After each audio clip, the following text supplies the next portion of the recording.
Welcome back to our exploration of the Bre-X mining scandal.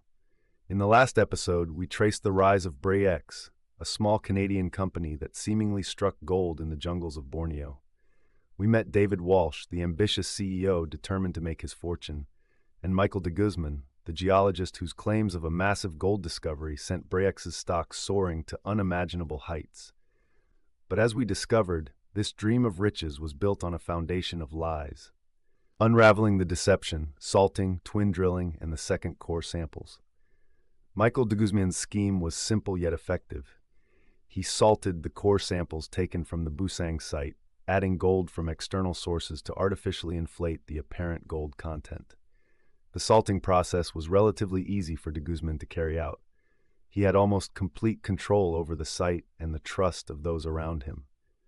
The twin drilling process, a standard practice in mineral exploration, involves extracting two core samples from the same location. The first core sample is crushed and tested at assay labs to determine its mineral content. Crucially, the second core sample is supposed to be kept in a secure location, often under the custody of a third party, for independent verification and to ensure the integrity of the testing process. De Guzman, however, manipulated this process. He claimed that he needed to crush the second core samples for additional testing, a lie that went unchallenged. In reality, the second core samples likely never existed, or if they did, they were carefully disposed of to prevent any independent verification of de Guzman's fraudulent claims. The absence of these second core samples played a pivotal role in allowing de Guzman to perpetuate the deception for so long. The role of assay labs and the illusion of independent verification. The assay labs responsible for testing the core samples played an unwitting role in the Bre-X fraud. These labs, operating independently, followed standard procedures for analyzing mineral content. However, they were unaware that the samples they were testing had been tampered with. De Guzman's salting was so meticulous that it created a realistic gold-to-rock ratio, effectively fooling the assay labs. The assay results, appearing legitimate, added a layer of credibility to de Guzman's claims and fueled the growing excitement surrounding Busang. It is important to note that the assay labs themselves were not complicit in the fraud. They were victims of de Guzman's deception, their seemingly independent verification adding weight to his fabricated discovery. A closer look at missed opportunities: Nesbitt Burns, P.T. Kilbourne, and J.P. Morgan. As the Bre-X saga unfolded, there were several instances where professional skepticism and greater scrutiny could have potentially exposed the fraud. While these firms may have followed established protocols, their failure to question de Guzman's claims and the lack of independent oversight allowed the deception to persist. Let's revisit these missed opportunities in more detail. Nesbitt Burns. In May 1995, a stockbroker from Nesbitt Burns, who was also a geologist, visited the Busang site. He inquired about the second core samples, a crucial element of the verification process. De Guzman falsely claimed that he had crushed these samples for additional testing. The analyst, failing to exercise sufficient professional skepticism, accepted this explanation at face value. He went on to publicly endorse Bre-X and even purchase shares in the company, highlighting the potential for conflicts of interest in such situations. P.T. Kilbourne, the engineering firm contracted to provide resource estimates for Bre-X, conducted numerous site visits and produced reports that were ultimately communicated to investors. However, they relied solely on samples provided by de Guzman and never independently verified the drilling process. They failed to question why testing samples were only available from de Guzman and did not investigate reports from independent assay labs suggesting anomalies. Furthermore, when Bre-X falsely claimed that their resource calculations had been independently verified by P.T. Kilbourne, the firm did not issue a correction. While P.T. Kilbourne was not legally obligated to correct Bre-X's misleading statements, their silence contributed to the perpetuation of the fraud.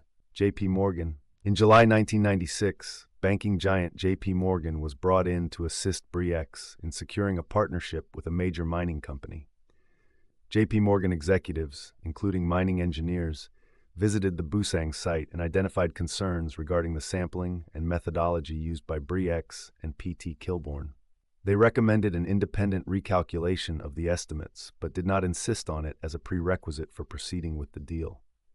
Driven by the potential for lucrative fees and a desire to secure a relationship with a promising client, J.P. Morgan overlooked these warning signs and proceeded with the partnership. The crucial importance of professional skepticism and independent oversight. The Bre-X scandal serves as a stark reminder of the crucial importance of professional skepticism, particularly in situations involving complex valuations and high-stakes financial decisions. Financial professionals, while relying on the expertise of specialists, must maintain a healthy level of skepticism and challenge assumptions, particularly when those assumptions are based on information provided by a single source. The lack of independent oversight in the Bre-X case was a significant contributing factor to the fraud's success. Had there been an external expert responsible for monitoring and verifying de Guzman's sampling and testing processes, the deception might have been uncovered much earlier. The Bre-X experience highlights the need for clear segregation of duties, particularly in areas involving custody and control of valuable assets or critical data. Just as auditors rely on external confirmations to verify accounts receivable balances, financial professionals involved in mining projects should insist on independent verification of sampling and testing procedures to mitigate the risk of fraud. End of Episode 2. In the next episode, we'll examine the dramatic collapse of Bre-X, the devastating impact on investors, and the regulatory changes that followed in the wake of this massive scandal. Welcome to the world of geology and earth sciences with Ricardo Valls, a seasoned professional geologist bringing you over 1,000 videos of unparalleled expertise. Whether you're a budding graduate student, an early career specialist, or a seasoned professional, this channel is your gateway to a wealth of knowledge. Explore a vast array of earth-related subjects, including geology, geochemistry, structural geology, and the application of artificial intelligence and machine learning in geosciences. Stay ahead of the curve with our latest content, covering everything from unraveling the Earth's secrets to exploring global geological phenomena. Subscribe now, hit that like button, and share this invaluable resource with your colleagues and friends. Join our growing community of over 1,800 earth science enthusiasts and professionals today. Unlock the secrets of the Earth with Ricardo Valls, your top resource for all things geology. The future of geosciences is here. Be part of it.